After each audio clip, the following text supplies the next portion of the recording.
Hello YouTubers, welcome to Sometimes I Play. My name's Don, I am Nashville's average-ist guitar player.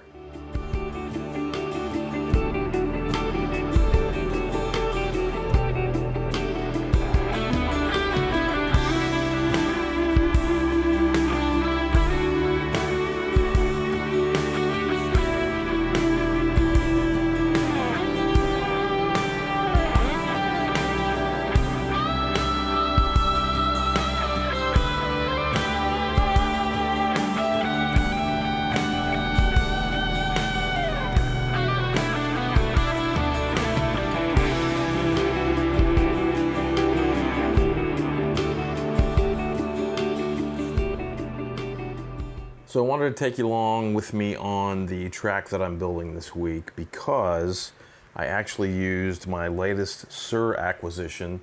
This is really a cool guitar that I picked up maybe 3 or 4 months ago. It was in a local music store that I frequent, and I saw it in there probably for a couple months before I got it.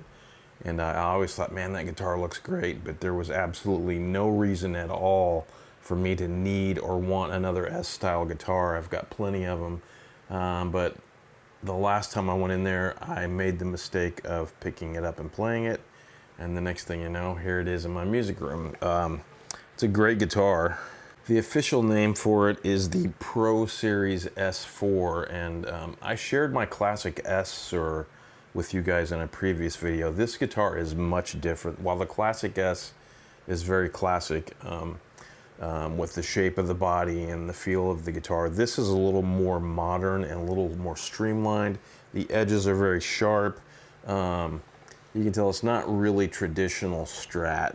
It's more of a modern vibe to it, which I really like. It's got a 2-piece basswood body with a flame maple cap, and I'm sure you can't see it. I know you can't from that far away, but if you see the binding around the guitar, that's really not binding. What they've done is they've gone in and they've scraped the edge where binding would be, so that you're seeing the natural flame maple without the paint on it. It looks stinking killer. You can see the flame in it. I think they did that as a cost-cutting deal, but man, to me, my opinion is that it looks way better than any binding would ever look on this guitar. But that's one of the nice touches. It's got a great flame top to it as well. Maple neck with maple fingerboard. This is the first guitar I've had in quite a while that has a maple fingerboard. I'm usually a rosewood or an ebony guy. And this guitar feels and plays great. And one of the main reasons that I think the neck is so appealing to me, and the guys at Suhr probably won't want to hear this, but this guitar is old enough that it still has nickel frets on it. Now, I know that all these manufacturers, they're all gung-ho about stainless steel frets, and my Classic S has stainless steel frets on it, but man, they're hard as a rock. They literally dig into my fingers, and I know I'm supposed to play light, but I notice a difference with the stainless steel frets. This guitar has what they call heavy nickel frets, and heavy is somewhere between medium and jumbo.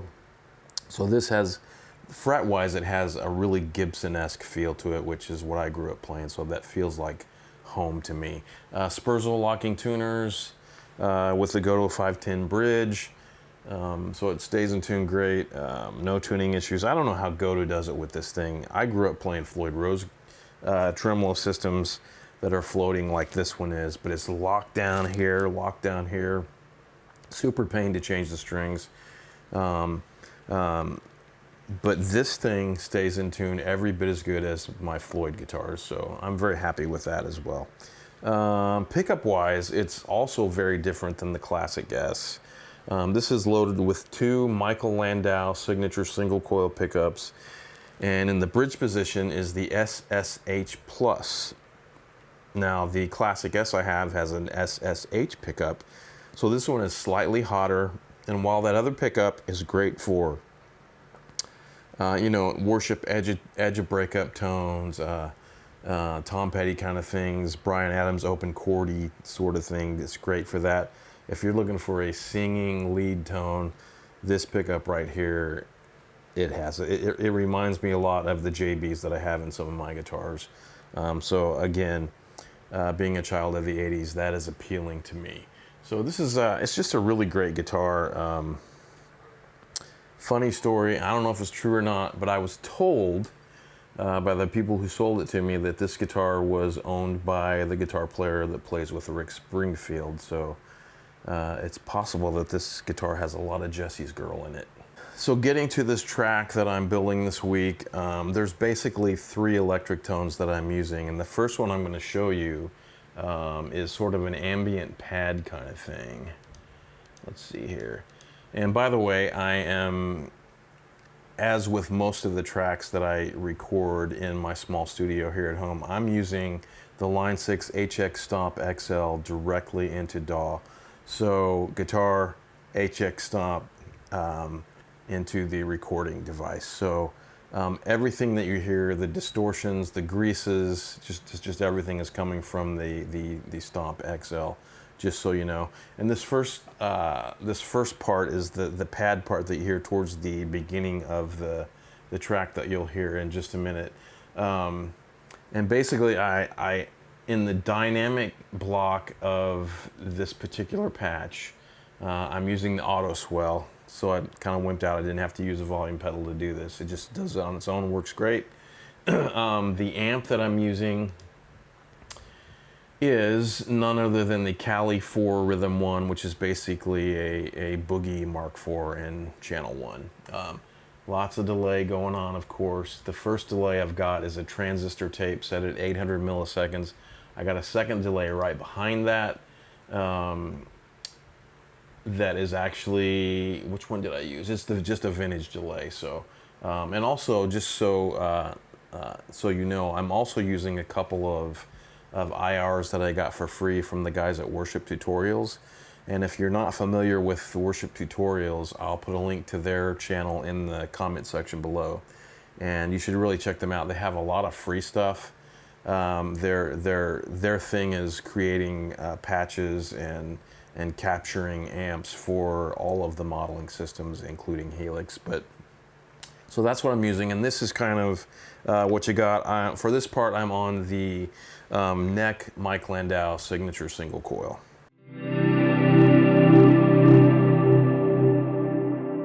Getting a little clipping for some reason, but you get the idea.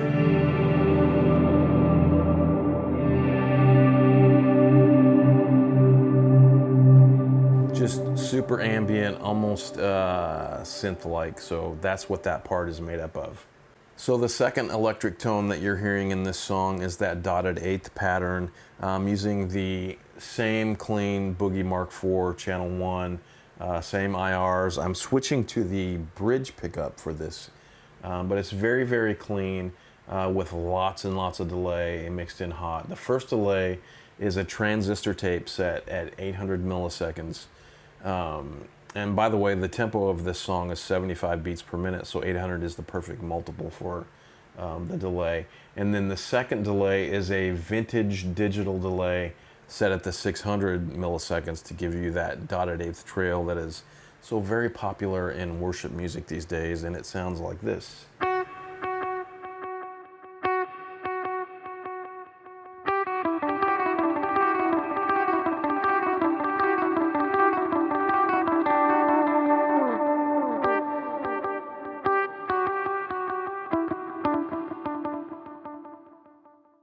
So the third electric sound that you're hearing in this song is one of my favorites ever. I love, love, love this patch.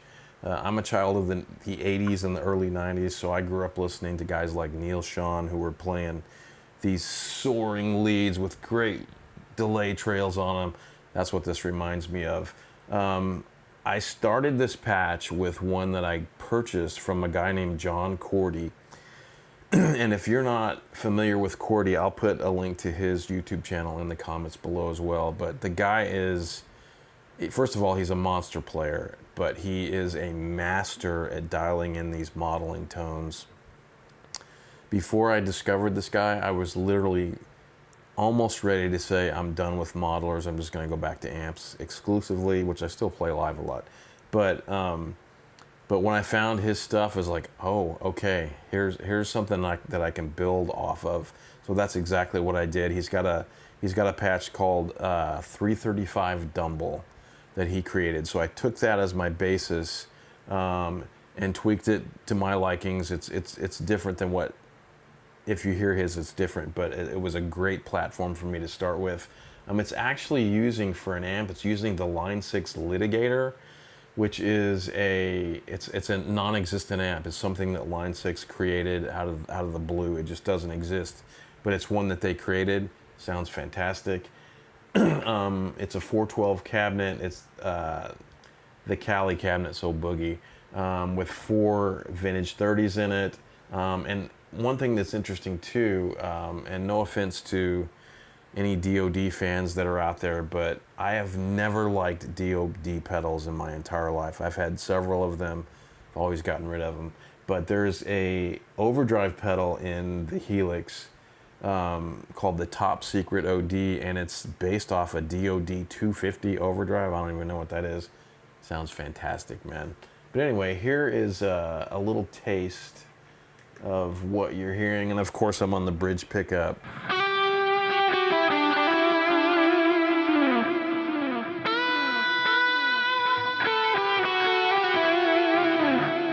Just sings, man.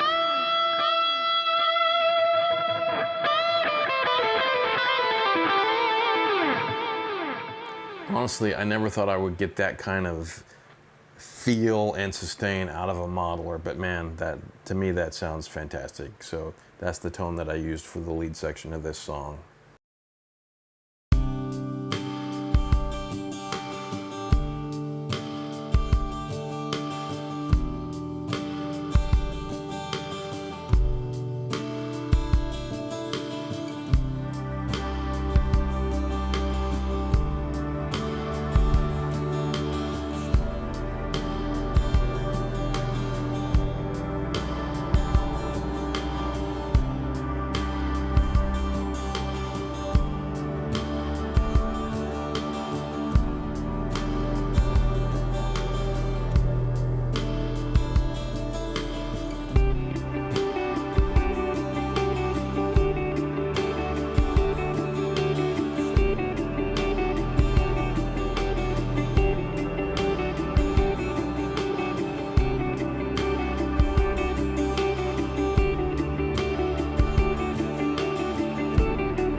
So there you go, guys. There's a little insight into the Pro Series S4 from Suhr, and also some insight into some of the HX Stomp XL patches. Hope you like what you hear. If you do, please subscribe. And also, one of the reasons that I started this channel is because I'm just looking to create a community where people can share ideas. Tell me what you like about this. Tell me what you don't like about it. Tell me what you're playing. I would love to get in discussions with people, just to have some cool guitar hang. So drop me a comment, subscribe if you're liking what you see, and that's all I've got for you today. I will see you next time.